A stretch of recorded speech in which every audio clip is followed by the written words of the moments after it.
What's up, DAW Nation? Welcome back to another episode of Behind the DAW. And in this week's episode, we are going to be interviewing Killin Void. We're going to be talking about things like infinite creativity, why having a system of creativity is super important, why having structured time to create music is super important, as well as a bunch of other things. And we are even giving away a free sample pack from Killin Void and Feastling's song, This Song. If you want the free sample pack, there is a link down in the description, or you can go over to dawnation.net/this song. Now, if you're brand new to Behind the DAW, this is a podcast where we interview music producers, singers, songwriters, music industry experts, and everyone else that is similar to that on an emotional, philosophical, branding, marketing, and music business basis. The only thing we don't talk about on this podcast is the technical side, how to make sounds, how to master, how to mix, all that kind of stuff. That is on our In the DAW series. Go check that out. But if you are interested in this series, make sure to subscribe. We have tons of content like this. We put out an episode like this every single week, so make sure to subscribe. And if you like this episode, then you are going to love the Crywolf Masterclass. Now, we talk about this a lot in the episode. Killin Void has actually went through the Crywolf Masterclass and received so much value from that. But if you want to learn how to make 30 songs in 30 days, and you want to learn from someone that has an insane music career, that has a cult following, that sold out shows, that has millions and millions and millions of streams, if you want to learn how to do that and always have creativity, no matter where you're at in your life, make sure to go check out the link in the description or go over to dawnation.net/Crywolf Masterclass. But DAW Nation, with all that out of the way, let's get into this week's episode of Behind the DAW with Killin Void.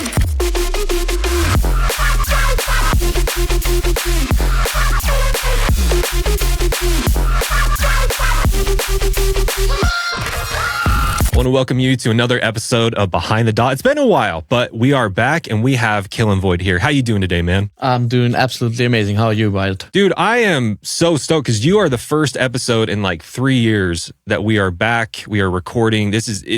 I've dreamt of this moment. Killin, my guy, I've had like 20 children since the last time we've talked. And I don't know, I'm just ready to get back into talking about music stuff. I'm a family guy. Most of the time I don't have this opportunity to talk. I'm talking too much now. So I want you to talk. And one of the things I want you to talk about is, Killin, what is one of the biggest mistakes that you have made in your music career? Doing collabs that I was doing more for like the purpose of like reaching out to a new audience more than just feeling like, oh, this makes like perfect sense. And like also like not sticking long enough at these collaborations to be like 100% happy with them. Like I was like at some point like, yeah, whatever, let's just finish it and put it out. And one of those tracks has been doing very well, but I cannot listen to it.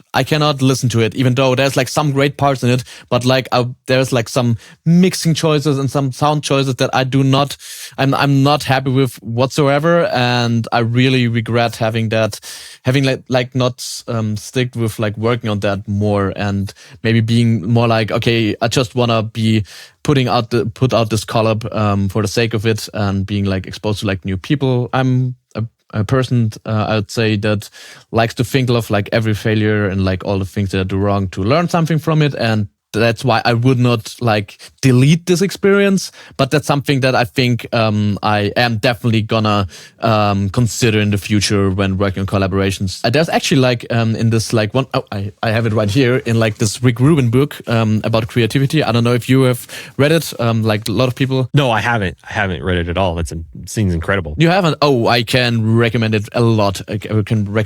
But in that book, Rick Rubin basically talks about like that there should never be a compromise in collaborative creative work. It should always get to a point where everyone's happy with it, and you always have to be like willing to let things happen, obviously, and like go out of your comfort zone and stuff. But Rick Rubin is like convinced that there should never be like a compromise where like one person doesn't feel like this is like a good decision. Yeah, that's definitely something I'm trying to take to heart and like really work on when doing like future collaborations. So that's definitely something that, I mean, I would not use the word regret. That's definitely a mistake I've made that I want to avoid in the future. So if I'm understanding you correctly, one of the biggest mistakes that you've made is, I hate to use the word cutting corners, but maybe just not going as hard as you wanted to with these collabs, or not investing all of that Killin Void energy that you could have. Am I understanding that correctly? Yeah, I'd say so. Maybe got caught up in the energy of just wanting to finish something instead of like small f finish something instead of capital F finish something. Yeah, I was like, yeah, this is fine. We can release it like that. There's like, if I had the chance, I would do more. But it's like also sometimes it's like this process of like communication, and if like I don't know, the other person is like really hard to respond. And then it's like, okay, like, I don't know, it's taking like for every message back, it takes like a couple of weeks. So I don't want to spend like another year just fine tuning the last bit that I don't like. So I'm just like, okay, let's just do it and drop the song. So there's like sometimes several factors involved. But as I said, it feels really dissatisfying when like this piece of art is out there and you just literally cannot listen to it. I like to listen to my own music. Those tracks I always skip because I'm like, yep, no, this, I'm sorry. For example, in this one song, there's like this perfect little part that I really enjoy, but like the rest of the song is like, even though it's like not bad, but it's like these tiny things that I just, not really happy with. Dude, Killin, that was amazing. Thank you for saying that. And Daw Nation, make sure to stay all the way to the end, because the last question that we're going to be asking Killin Void is, what is the best decision that he made in his music career? Okay, so stay tuned for that.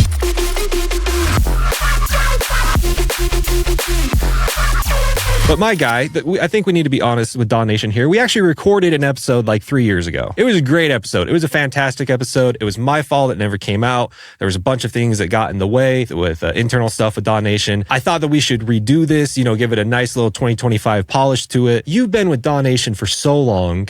I've been listening to episodes, taking courses, and the one that I feel like you have a lot of roots in and that has provided a lot of benefit to you is the Cryo Masterclass, which is the primary thing that we talked about in the last episode. For those who don't know what it is, can you give it like a 30-minute, wow. Can you do a 3-hour spill?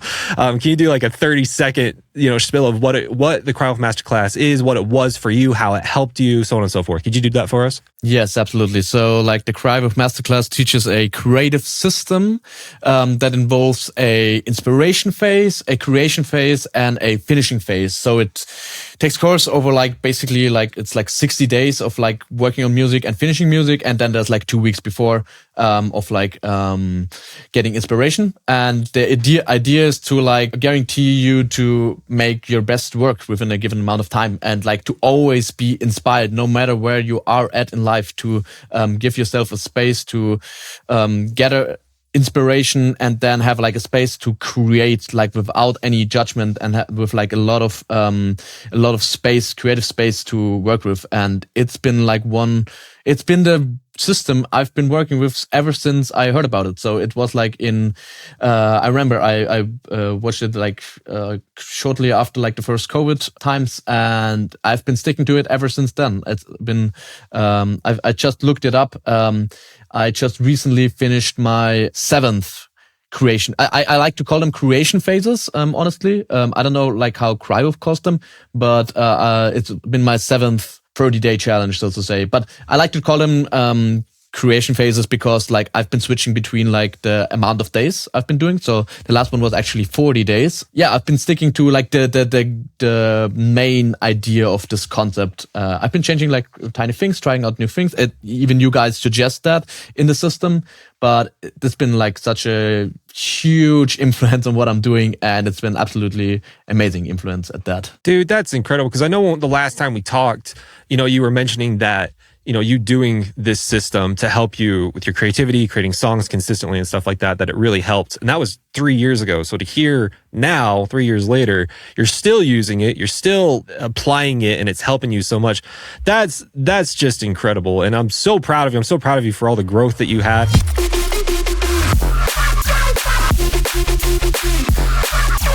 In the last 3 years, Killin, what are some of the biggest highlights in your music career that has happened? Because I've tried to keep up with you. I got a lot going on. I know you released a song with Pixel Terror. I know you had, Dion Timmer playing out one of your songs that you made in your system. Is that right? You got any other highlights you want to share? You got any flexes? You want to flex hard right now? Like Dion is like a great supporter, to be honest. Like he's been playing out a lot of my stuff. We have been trying to work on something together as well. So we'll see how that goes. That's pretty exciting. Personally, for me, feels like such an honor, like really deep down. It's like Dylan Brady of 100 Gags playing out one of my songs, because he's like been like my absolutely biggest idol ever since I've like not ever since I very first found him, because I know like a friend of mine actually showed me his music like years back when he was like making something different. And apparently, I didn't even remember, but apparently I told my friend, why don't you go listen to like normal music? Apparently, I don't know. And then years later, I rediscovered them when they came back as like 100 gags, and I absolutely fell in love. And they've been like the biggest inspiration. So them supporting my music in like DJ sets like was like the biggest honor ever. I don't know, like other than that, I've been playing like some really cool shows at like some venues that I've really enjoyed during like the Spotify rap season, seeing like all the people that had me in their rap being like a really big influence on their day-to-day life, for people to actually like have me in like their top 5 with like some of my songs. That's just like so humbling and beautiful. So that's like, yeah, one of the main things, because it's just sometimes hard to tell from like all these numbers, like what does it mean and like how does it feel like. But like seeing that people really like spend a lot of time with my music and like actual faces and like names behind those numbers, that's really beautiful.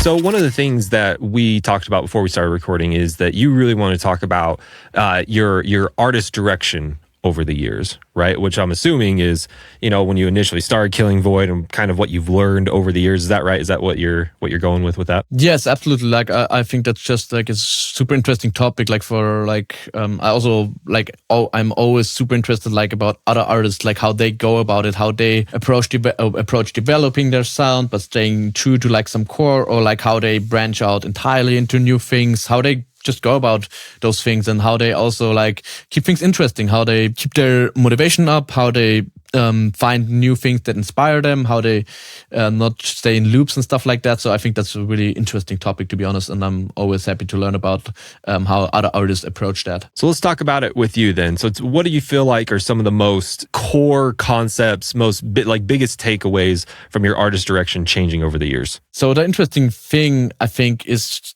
that I do have like the system that is staying the same, basically. I have like the same way of giving myself the space to create during these, usually it's 30-day and 30 songs challenges. And so that's staying the same, but obviously what I'm doing in those changes over time. See, and for me, like what has changed is narrowing down, to be honest.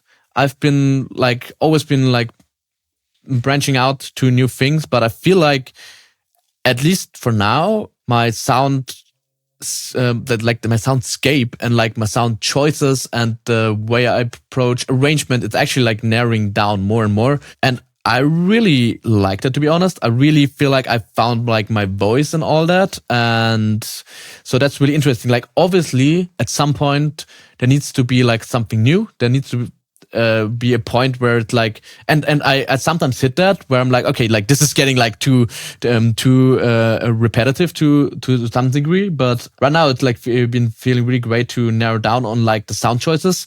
I have been switching more and more to drum and bass instead of what people usually probably associate dubstep with me. I've always been doing drum bass, like there's been usually at least one drum bass release I had each year. I feel like a big influence there is like just my surrounding, the friends that I have, and the fact that I live in Europe. Like it's like so much drum bass around me, and there's like barely any dubstep shows around here. So like just it feels so far away. Like all the whole dubstep scene with like the whole dubstep scene being mainly in the US, it feels like very far away. And I'm not really the person to be like really online all the time. So I know that there's like some people that are like super connected with like friends over the internet, and they share things and stuff, and they're on Discord servers and in Facebook groups and stuff like that. I'm like not really that kind of person. I really get like the most inspiration from like my friends that I have here in this country and like that I have around me. They mainly do drum bass, to be honest, and the events here are also mainly drum bass, and so it's like drum bass all around me, and it's really obviously inspires me a lot to be like physically in these spaces and like get inspiration from these people. So it's been really like just speeding up my songs and having obviously a different drum rhythm, but I feel like the core of my sounds and like my aesthetics, like they are like, I have been defining them a lot over the last couple of years that I don't know, I feel like it's like pretty much the same. I feel like I'm making like color bass or like future rhythm, but like with drum and bass drums under it. And it feels beautiful because I can combine like the things that I've been doing for years, but just putting them in this new context, which I'm inspired by at this moment right now. In the vein of talking about your artist direction changing over the years, there's kind of two different ways that artists kind of progress or change over time, because that is what you want. You want your sound to change and progress over time, right? If you literally made the same type of song from day one to the last day you ever make music, that's boring, right? You don't want that. So you do want it to change somewhat. So I've seen it done in two different ways. The first way is that, like, for example, let's take the dubstep bass, neuro bass artists. They start there, they love it, but eventually they kind of abandon their roots and they go into like this much more chill future bass kind of thing. And it's kind of like a bait and switch. It's kind of like, whoa, this isn't what I signed up for. You know what I mean? It's like going to a steakhouse and all of a sudden it turns into an Olive Garden. You're like, when did this happen? Like this is two different experiences, right? Where there's the other method, which is things like slowly change and evolve over time. Things start to, like you were saying, you incorporate more elements of drum and bass or whatever, and you can see the evolution of the sound over time.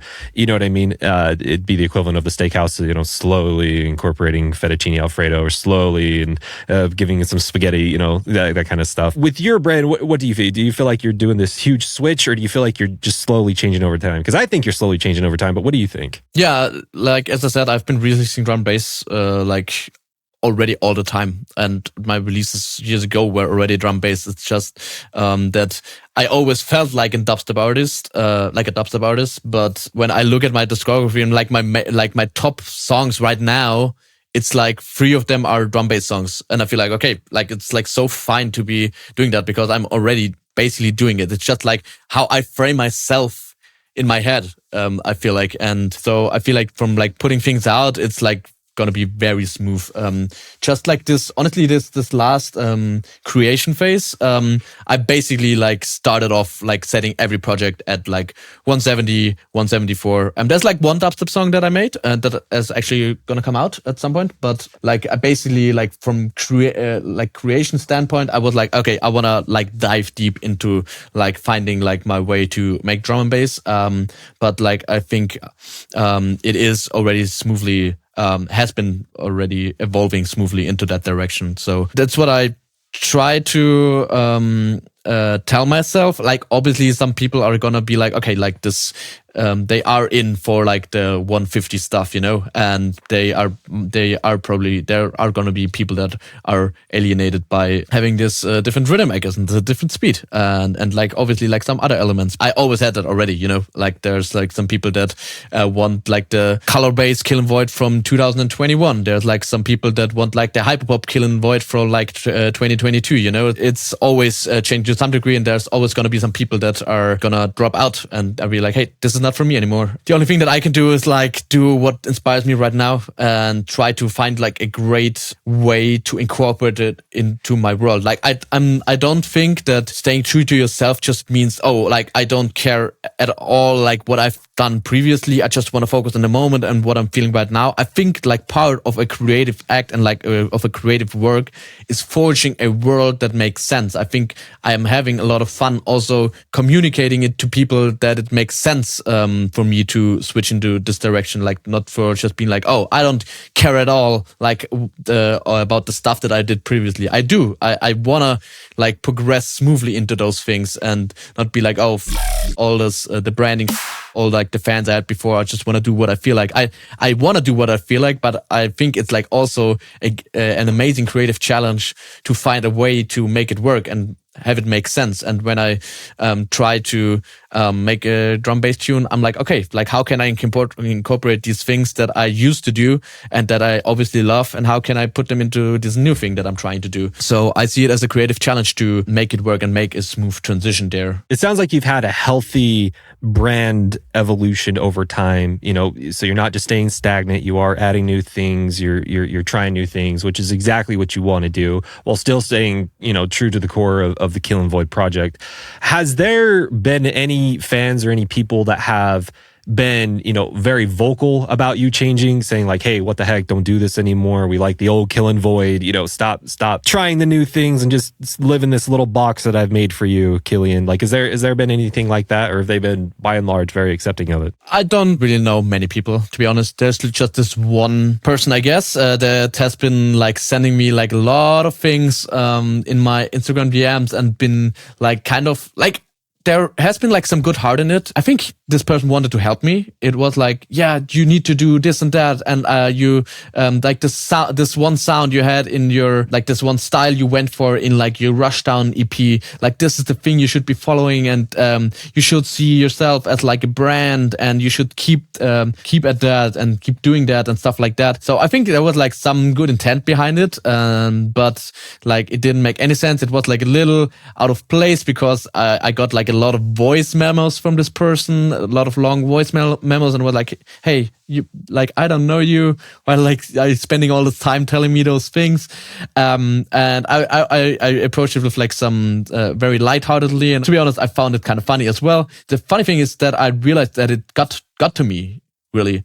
Like, I was making music and thinking about this person, and even though it was like, okay, yeah, I'm just gonna listen to this voice memo and see what he's trying to tell me now. Or her or them, I don't know who this person was really, but I realized that even though I thought like on an intellectual level that I'm like, okay, yeah, this person just thinks this way, but I don't think that way. But it actually got to me. Like when I was making music, I had this person in my head and was thinking about those things, and then I was like, okay, I'm gonna stop responding. I'm gonna stop opening those messages because it obviously affected me in some way, like not in a super bad way, but I realized that something in me was like, okay, I need to be like think about this and like the thing how people perceive me.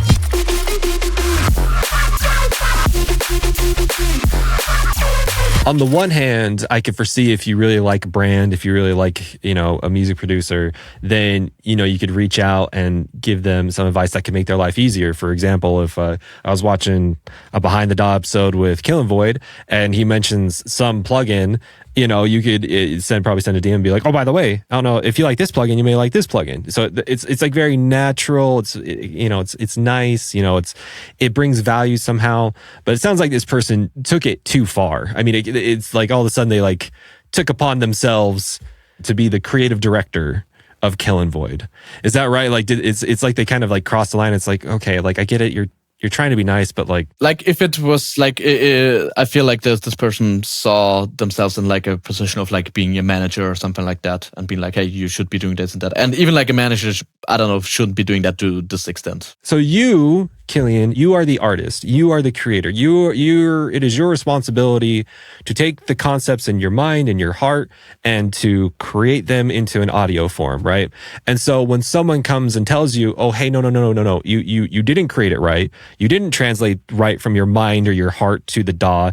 It's like, what? Like, that doesn't make sense. You don't have the authority to say that. I think it's fine, especially if it's someone that you work with or that you trust, and they say, have you thought about doing this here? Or, are you willing to open for feedback? Stuff like that. That's fine. But at the end of the day, you are the creator. That is your job, right? And everyone else, any other part of the team, the manager, the friends, all that kind of stuff, they have to give deference to that. They have to understand, hey, this is Killian's like playground. This is his sacred space. And to come in and say, no, your sacred space isn't enough. It isn't sacred enough. You're not supposed to have this here. You're supposed to have this here. It's like, who are you to do this? I understand that is what you would do in your sacred space, but this is my sacred space, and that's not okay. Does that make sense? Yes, absolutely. Absolutely. Like if I ask for it, and if there's like a point where I'm like, hey, how can I do this better? Because I'm a little unsure like how I want to translate this. And there's like some trusted friends. I always have like this group of friends that gives me feedback on my tracks, and I just know that they understand my vision. I think that's like a big important part, because there are some people that can help you, but they have to understand what you're going for, and sometimes it can help to have like a different perspective on things if they know where you're going. But this person did really not understand what I was going for and where I was at this moment. My friends, they do understand it, and if they say, hey, maybe you want to try this and that, so that I'm gonna listen to my friends then, because they know what I'm going for. And I mean, sometimes I'm not listening to them because I know, okay, I see where you're getting from. I'm gonna keep it like that, the way I am. Like I have this friend that always gives me. As I mentioned, I have like these friends that always give me feedback, and I just recently had like this moment where I was like, I usually apply like everything you tell me, and like all the things usually make sense. I'm like, oh yeah, you're so right about this and that. And then was like this one thing where it was like, okay, like you have like this one section, like this is, I don't know, I think it's really funny. I've like this rather serious drum bass tune I've been working on, and I have this basically like 4 seconds of the entire song switching into like a punk tune. And I think it's pretty hilarious, and I think it works really well. But this friend was like, hey, this like throws me really off guard, and it's like makes it maybe like not really accessible to some people and stuff like that. And was like, yep, you're right, but I'm gonna keep it like that. And I had like this other friend that was like, yeah, I absolutely love those joys that you had there. So I was like, okay, I'm like really confident. If like everyone was gonna tell me that that it throws them off, if I really feel comfortable about it, I would probably still be doing it. It would be something more to consider if like I've like absolutely if I fail to get the reaction that I want to go for, because I also want to evoke emotions in people, obviously. And if I somehow fail to do that, like music isn't just about like, I think like making like your own emotions heard. I think it also like a little skill to help other people understand your emotions, and like putting the things that you have in your head in like a form that other people can relate to some degree. Like it's a fine line, I think. But yeah, getting back to like the thing we talked about, like you can have feedback from outside, but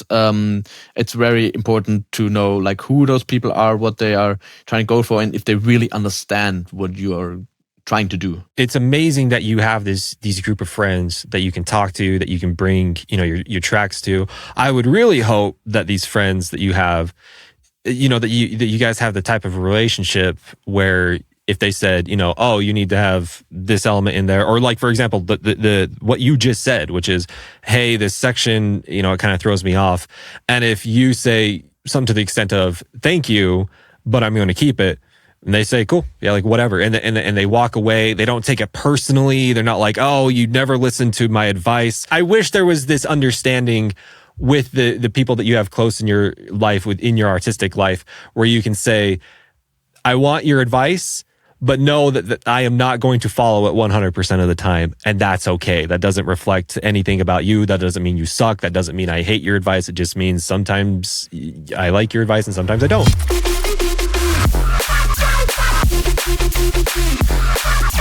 What is something that maybe someone told you, maybe from a podcast or one of your friends told you something in the beginning when you were very first starting, and you absolutely ignored it? You're like, it's not for me. I don't want to do that. But you really wish you did. You really wish you would have listened to them. You wish you would have applied what they were saying. Is there something like that happened in the early days of Killin Void? I was really skeptical of like the concept of musicians being able to really express emotions in their music.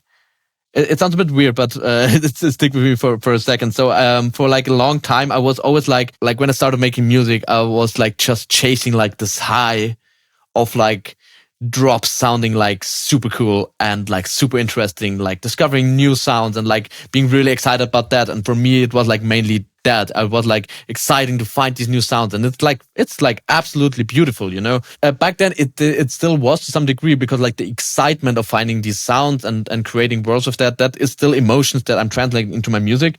But it took me like a while, and maybe like once again, like the Cry with Masterclass really helped me with that, to really like work on like personal feelings with music and like write about something that I'm feeling, or like express something that I'm feeling.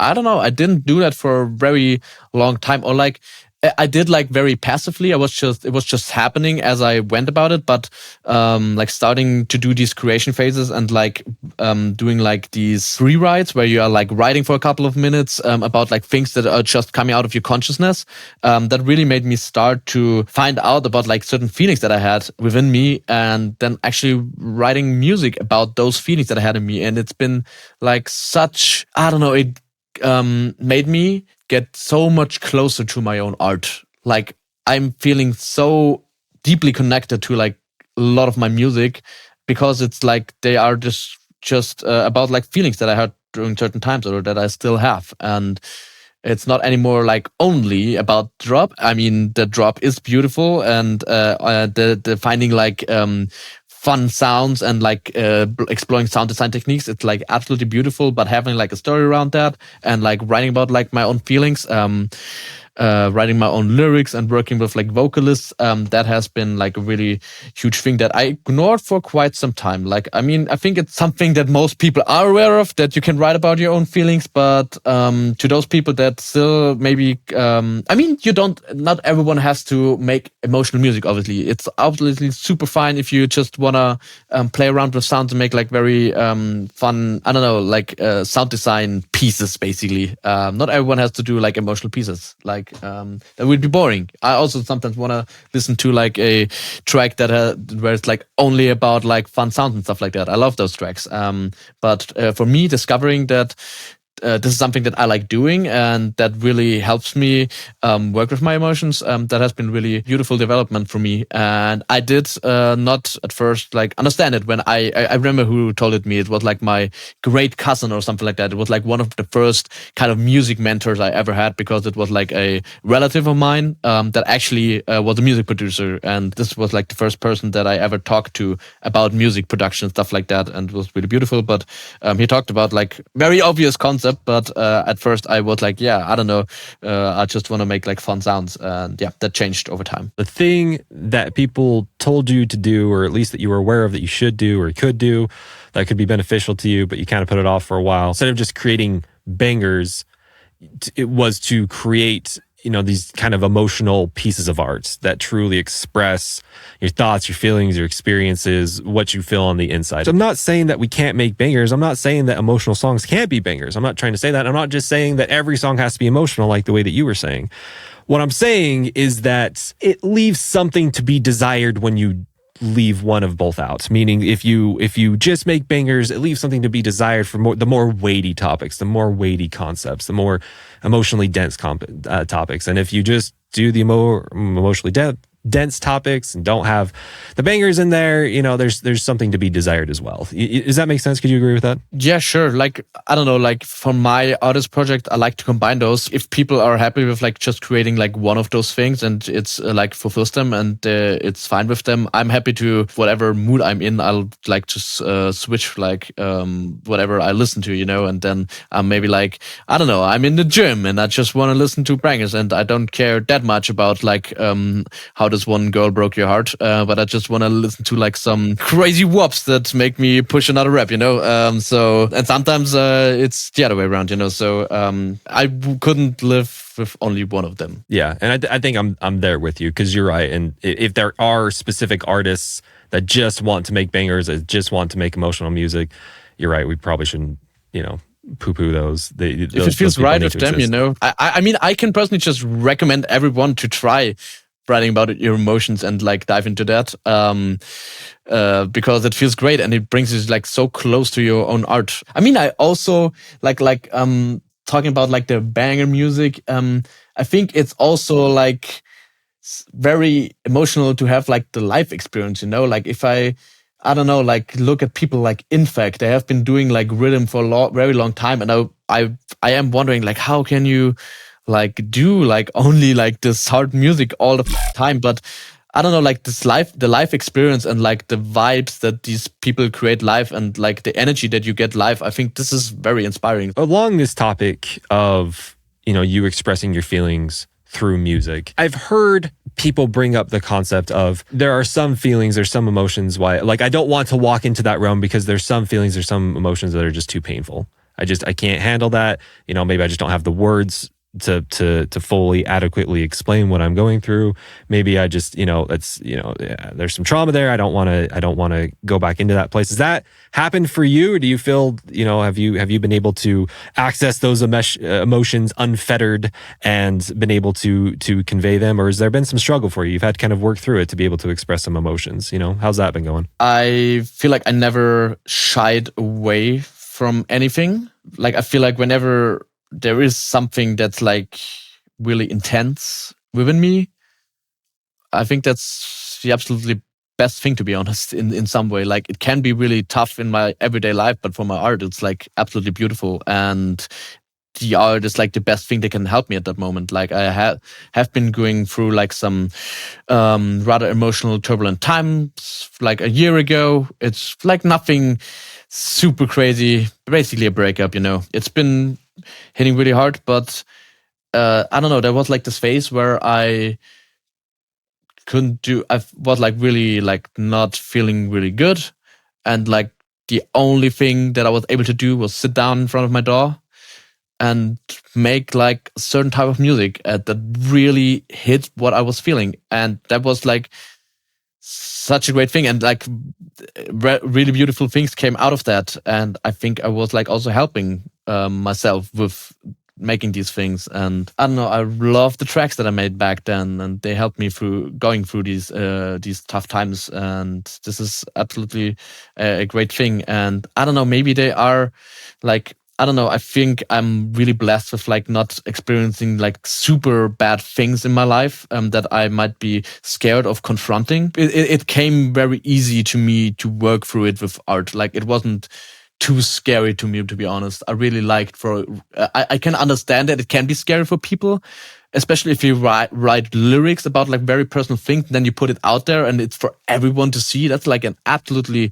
scary thing, to be honest. I like it, to be honest. And I think the only thing that I'm scared of is like being like hurting like the people that it's might be about. But I think I still try to find like very tasteful ways. It usually already naturally comes out in like a very dreamlike and like a very, in like some way, abstract form. So I think it's like very fine in that way as well. So with these intense emotions and you putting words to these intense emotions and putting them into songs, you haven't shied away from it. You've hit it head on. You've actually, I don't want to say been excited for it, but you've realized the potential that comes from those feelings, and you've leveraged it. You've put it into songs, and it's been actually very therapeutic, cathartic for you, and you've done it in a very tasteful way. So you're not throwing anyone underneath the bus.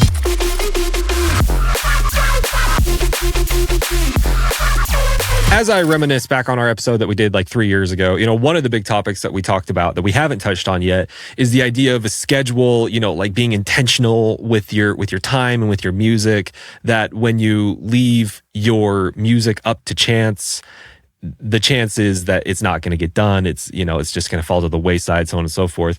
How is your schedule with that? I know we talked about waking up early back then. Do you still set aside time every single day? Is it, is it a prescriptive time? Is it more free flowing now? What does that look like for you? I really like structure. I really thrive on structure. If you are working creatively like a lot, most people already, I feel like, know that to some degree, but like maybe like some people that are rather new to making music or creativity, structure does not mean that creativity has no space. I think to some degree it can help most people to have even more space for creativity, and like for some people like me, it helps me really a lot.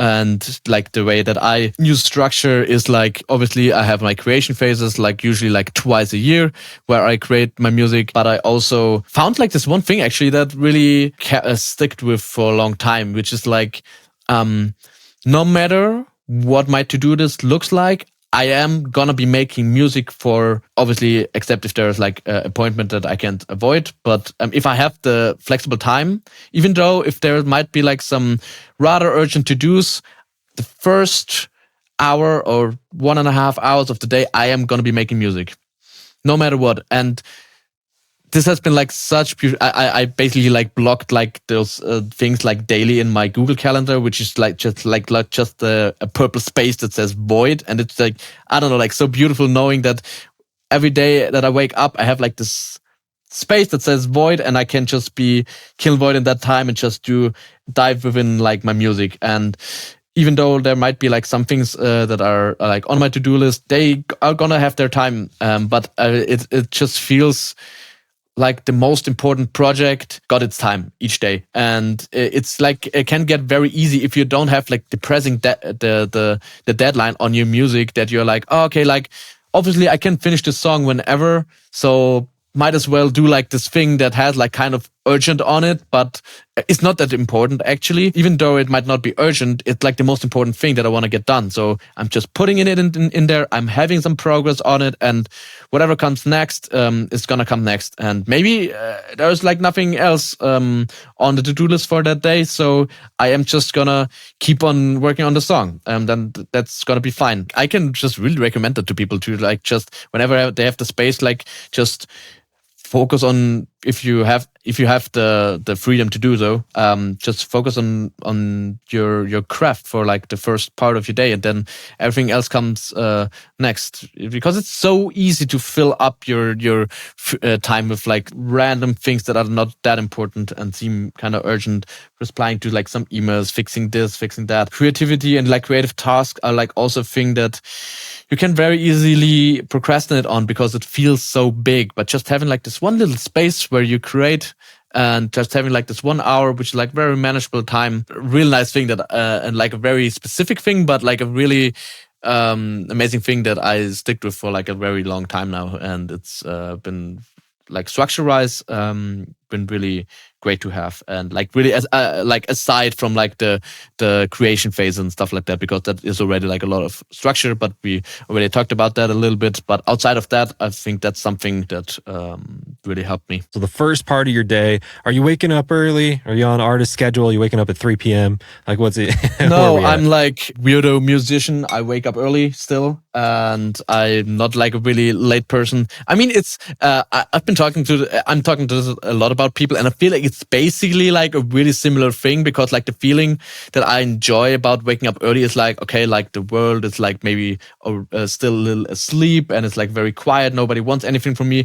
And basically, like people that are night owls, they get the same thing out of the of being a night owl, with like the world already being asleep, and they have now the time and the space to create something. So I think that's really interesting that it's like very similar. But I just get up very easily in the morning. I'm just somebody that can like wake up and like be like very energized very quickly. That's just where I thrive. So but that's like up for everyone. Like everybody's body is a little different, and I really enjoy waking up, going to sleep a little earlier. I'm sure it doesn't perfectly work for everyone, but you should. I heard people say that maybe some people label themselves as a night owl, even though it wouldn't be so necessary. There's like some things that point toward it being a little more healthy. And obviously, like our society is structured in a way where like everything is like more scheduled and like structured toward like early parts of the day, and like waking up at like rather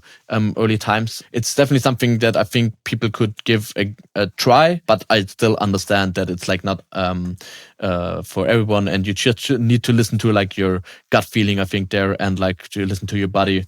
What feels good. But yeah, I still get up early, and I really enjoy it. When you wake up, how long do you usually produce for?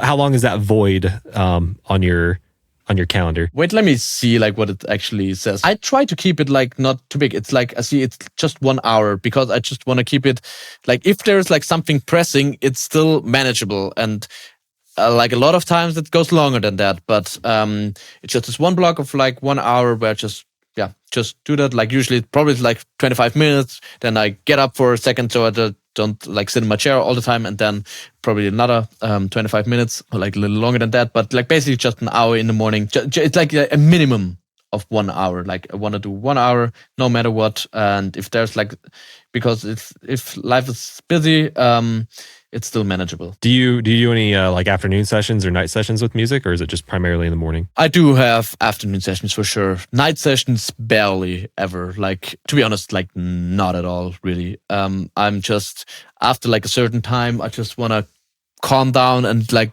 being in front of a computer and working like gets me very activated. And I'm like not somebody to like, since I am I would consider myself to be like a relatively activated person and like very energized person most of the time. I also have a problem with calming down, so I try to give myself a lot of space to wind down in the evening and not work too much, and be like already stop working at like 8 the latest, and then like everything after that it's just like leisure time and like calming down time, and like nothing work related, because if I think too much about work when I go to bed, I really have trouble falling asleep. That's why I don't ever have night sessions, except if it's like with other people, collaborating with other people that are like rather late workers, or there's like something really special going on for some reason, but like it's like not the norm at all for me.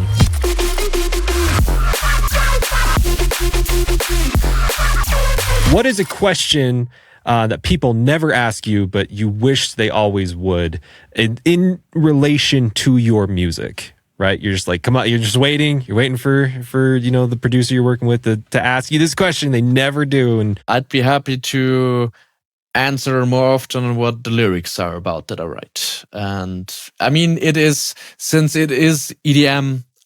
It is like not focused on those usually. Yeah, like for me to share what it's about. And I've been trying to do that more with like the videos I post about my music. So there's been like this one song that I really enjoyed, and I tried to make like a very big promo video for it. And the promo video was supposed to help amplify like everything that's like around the track and what the track is supposed to mean. I'm trying to basically like not just be like, oh, I wish people would ask me more. Like I'm basically like doing like the active step of being like, okay, like I'm showing you like and giving you more input. Like I'm like I don't want to take away everything, so it's like still feels like an experience everyone can have for themselves, and like not spoon feeding people the experience. That's I think it's really nice if art like has like a certain leaves things up to a certain degree so that you can connect to it better, because it's like not telling you how to feel, but it's like leaving like a certain part open to it, and then you can fill in like your own gaps and like your own experiences with it. If people were to ask me about like what a song might be about, I would carefully choose my words not to over interpret it for them. Like I would just sometimes like to give like a little more input, but I am working on that by just creating like more videos about it, or like sometimes I'm just straight up going there and sharing like what the song is about to a certain degree, if I feel like it's appropriate to share that about it.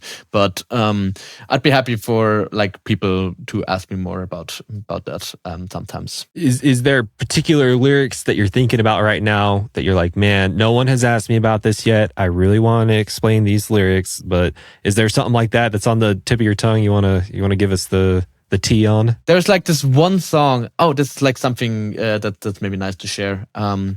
It's called Our Favorite Songs, and it's one of my favorite songs that I ever made. And it's kind of this is a song. I have mixed feelings for it, because I really love the song, and it's about like very positive emotions.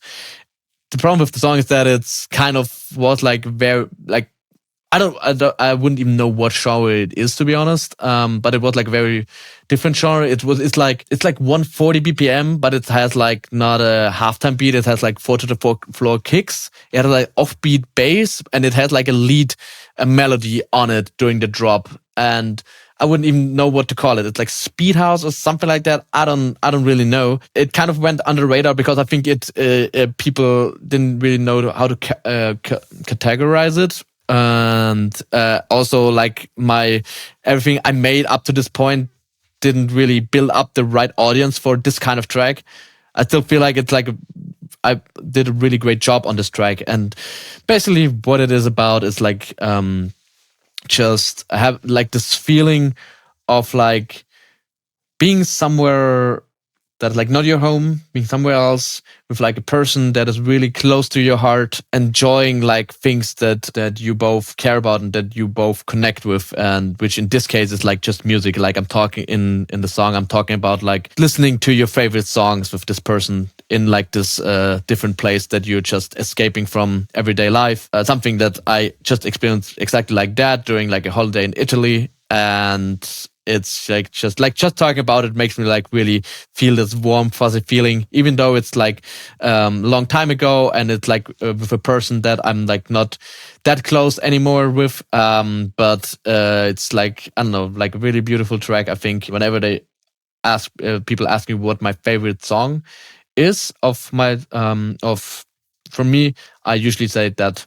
And just that now that I say it, I think that's also like a question that artists usually like to answer. And I've had this question asked a bunch of times before, but I still would love to answer it more, because then I can talk about this track, which is not, which kind of went under the radar for a lot of people. So I also like that question. So like answering the question you asked me before, that's also like, I also like answering the question which my favorite song from myself is, because then I can talk about my favorite song.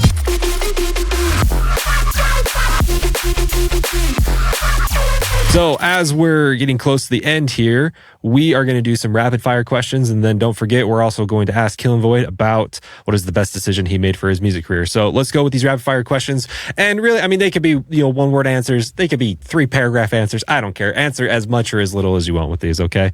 So the first question I got for you is, what's your go-to distraction when you should be working on music? Which, for you, you have structured time to make music, but yeah, do you even have this problem? Is this a problem for you? Of course, no. I'm still a human being, and honestly, it's food. I'd say I really like procrastinating with cooking and with eating. But I think like there's worse way to procrastinate than making yourself a really nice meal. When I'm like not too motivated to make music, I'm really looking forward to like this lunch break where I can go out and then I can like cut up some vegetables and make like some great food. So that's actually like a procrastination method that I really like.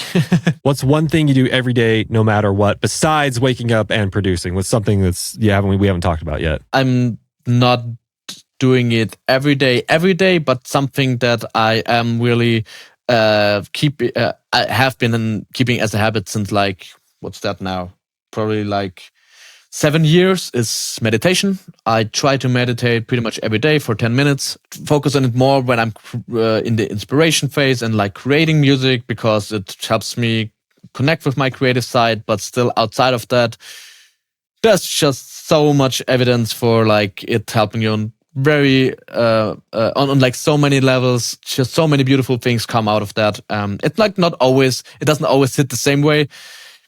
There's like sometimes when I'm like sitting down for these 10 minutes and they fly by, and maybe I just got lost up in like some thoughts actually, and it wasn't that helpful. But like still just sitting down and like taking this time, taking the space, like not always getting input, but just like staying still and being maybe like a little bit bored. It's like really important for your brain. So that's really something I try to do every day usually. Something that I'm doing right now is like just practicing keyboard, because I think I always wanted to be able to play an instrument, and I'm trying to really get into that now. And I have like this little 30-minute block reserved every day to just improve my keyboard skills. And I think if you're making music, just knowing like some kind of instrument, if you're not already able to play one, it's just so beautiful to learn instruments. So I can really recommend people that. What next question is, what's a piece of advice that you absolutely hate,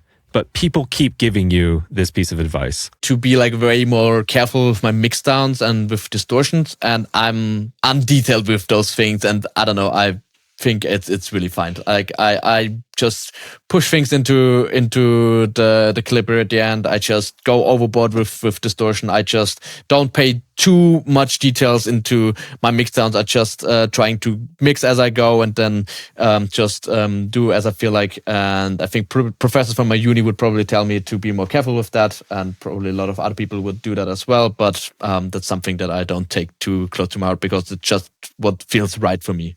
Yeah, it goes back to what we were talking about earlier, right? That you are the creator, that is your role. Other people are just observing. And if they give you a piece of advice, like be careful with your distortions, be careful with your mix down, you say, thank you.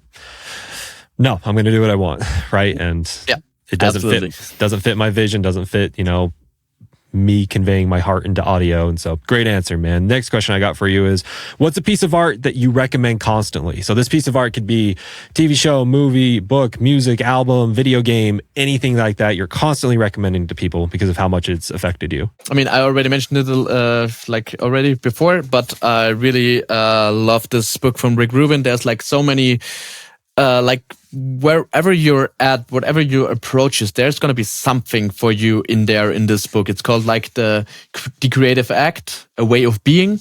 Like you see like these little bookmarks. That's like things that I really deeply resonated with, and probably in like a couple of years I'm gonna read through it again, and there's gonna be like different things because I'm like in a different stage. So that's something that I can really recommend to people read, like even like outside of music. If you weren't doing what you're doing now, what's the wild alternate universe version of your life? Like what in another dimension, what are you doing, man? What's the other passion that you're pursuing over there?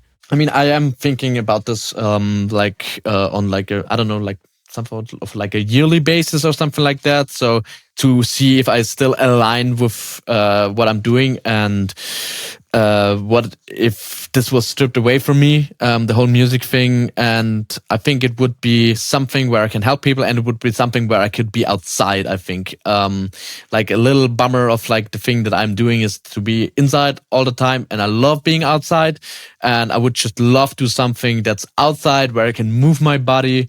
And ideally, on top of that, it would be like absolutely perfect. It would be something where I could be of help to people that might need it. Yeah, man. Killin Void, yoga in the park, helping people.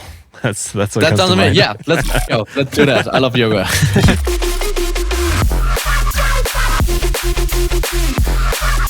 Cool, dude. Well, that brings us to the final question, which is, what is the undeniably best decision that you have made for your music career? The creative system I've been following from Crywolf on so many levels is just so beautiful and just holds up so well, because it makes so much sense, and it's just so timeless, I think, because it just wraps around whatever where you're currently at, because you have like this inspiration phase where you can just go into whatever you feel like inspires you right now, and it just gives you like the opportunity to like really look into yourself and where you're at right now.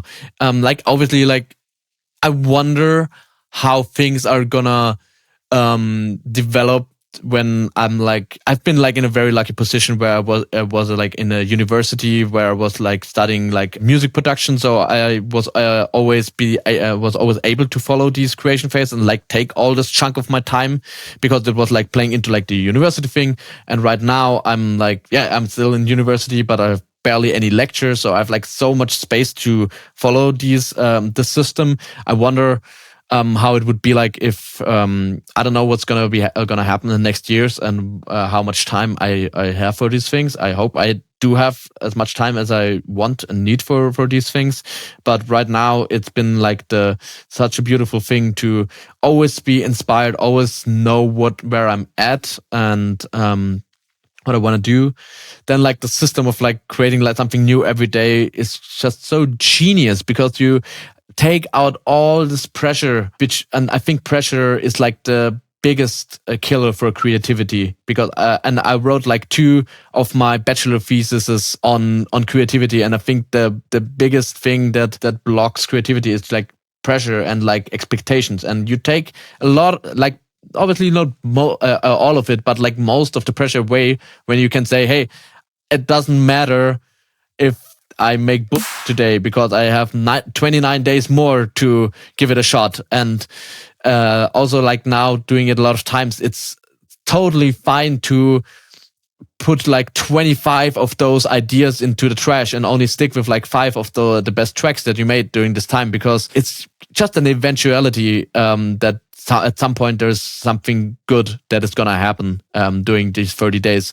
And if it's just 2 or 3 things, but it's like one of the best things that you made that you ever made, it's like absolutely fine. It's gonna happen. It's just gonna happen. It never happened that there's like nothing coming out of it. It's like always a few tracks, and they are absolutely beautiful and they work so well. Honestly, I barely ever did like the finishing phase, because I always felt like, okay, I'm putting like so much things on the side that I need to catch up to after the 30 days. For the first time, I did the finishing phase as well, and it makes so much sense. And it's so stupid that I never followed it, but it's like so good because you are like a problem I had was like when I didn't keep up with that was like that I kind of lost the flow on some of the tracks, and now that I did like the finishing phase, I just was still in the flow of those tracks, and I was like, and I had the deadline because deadlines are at this stage are like so makes so much sense because you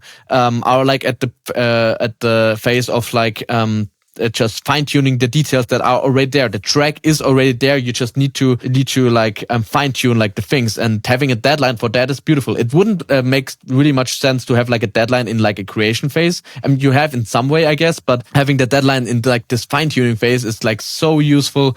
And I'm definitely and I'm probably soon going to be doing my next creation phase. I am going to keep having the finishing phase as well. I do sound like a broken record, but I'm pretty sure you're happy as well that it's that, you know, because I mean, you were a big part making it happen and like putting it together.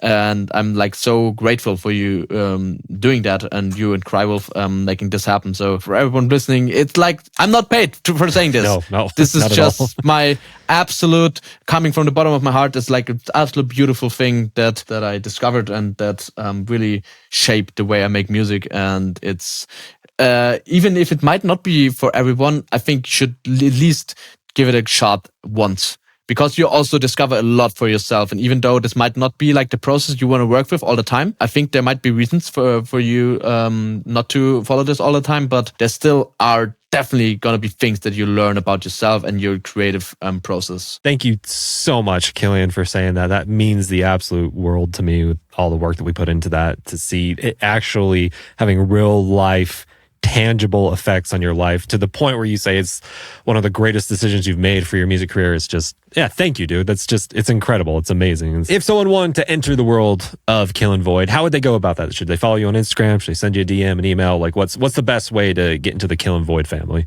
Follow me on Instagram because that's where I share all my music, but I also share like all the stuff around it. I share like, as I mentioned, like videos that help you explore my world more, that help you understand what I'm about, because I think there's like a lot more than just my music that this project is about. It's like a lot of energy, a lot of fun, a lot of visual aesthetics as well. So I think that would be the best place to start with. And then obviously like from there, you would probably at some point end up on my Spotify and check out my music there. I have like a playlist pinned there that's like the Killin Void starter pack, where you can like get like the perfect, like, because like I think like just the artist profile on Spotify, it's just like just the tracks that have like the most streams up there. But sometimes I feel like there's like some other tracks that I would show you at first if you were first introduced to Killin Void. So I would recommend you check out that on the music side. Do you have anything that has recently come out or that is going to come out here pretty soon that you want to talk about, that you want to promote before we end? But it's like a collaboration with like one of my best friends. I'm super hyped for it. It's